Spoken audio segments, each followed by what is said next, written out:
militaries have often pushed the boundaries of technology in their desire to develop faster, more accurate, and more lethal weaponry.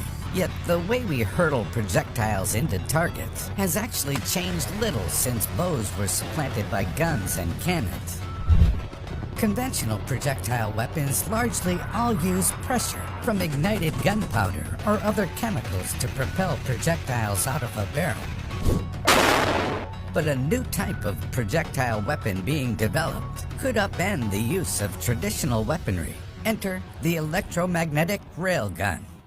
Railguns use electricity and magnetism instead of gunpowder and pressure to accelerate projectiles down a set of rails at hypersonic speeds. Projectiles launched via railgun generally reach speeds of around 5,500 miles per hour, Mach 7. For comparison, the fastest bullets can travel around just 1,800 miles per hour. In fact, railguns deliver projectiles at such speeds that they have no need for explosives. Railgun projectiles on their own deliver so much kinetic energy on impact that they can deliver more destructive force than an equivalently massed explosive projectile, and at a fraction of the cost. The basic principle behind a railgun is that it uses an electric current to create a magnetic field. A railgun is made up of two parallel conductive rails. Current travels from the power source up to one rail through an armature holding the projectile, which acts as a connecting wire, and back down the other parallel rail.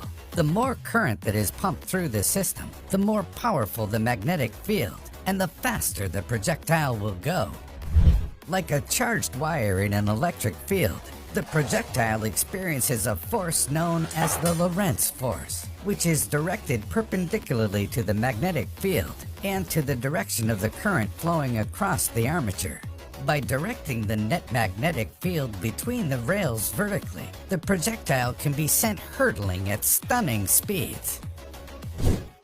Railguns have a number of advantages in addition to the speeds at which they can fire projectiles, as they don't need to carry an internal propellant or explosive charge. They are much cheaper to manufacture and safer and easier to store and transport. The lack of explosive is a particular advantage at sea, where an explosive can mean the destruction of an entire ship. So why aren't we seeing railguns used by militaries everywhere? The answer is that railguns also have a significant number of disadvantages. More current means more speed and force, but this also translates to excessive amounts of heat. The heat produced inside a railgun is so extreme that it requires constant changes of the rails due to wear and tear. This is a big problem because for a weapon to be effective in modern combat, the barrel must be able to fire continuously without malfunction for an extended period of time. While many types of heavy artillery can fire up to 600 times before needing repairs, railguns can only fire a handful of times. Railguns also require an enormous amount of space. This makes them difficult to install on all but the largest vehicles. As of 2021, there are only 3 ships in the US Navy large enough to carry a railgun. On top of this, the guns currently have a range of just 50 to 100 miles. That puts the vessel carrying the weapon well within the range of many conventional longer-range weapons. Another big problem is that these weapons require so much power that firing them essentially requires energy to be drawn from the craft's propulsion system. The guns being developed require around 9 kilowatt-hours of energy per shot, and very few vessels are capable of supplying that kind of power. Due to these hurdles, the US Navy has recently ceased its railgun development program, opting instead for hypersonic weapons. Others are still working on the technology, and in the future, advances like supercapacitors could help with some of the issues.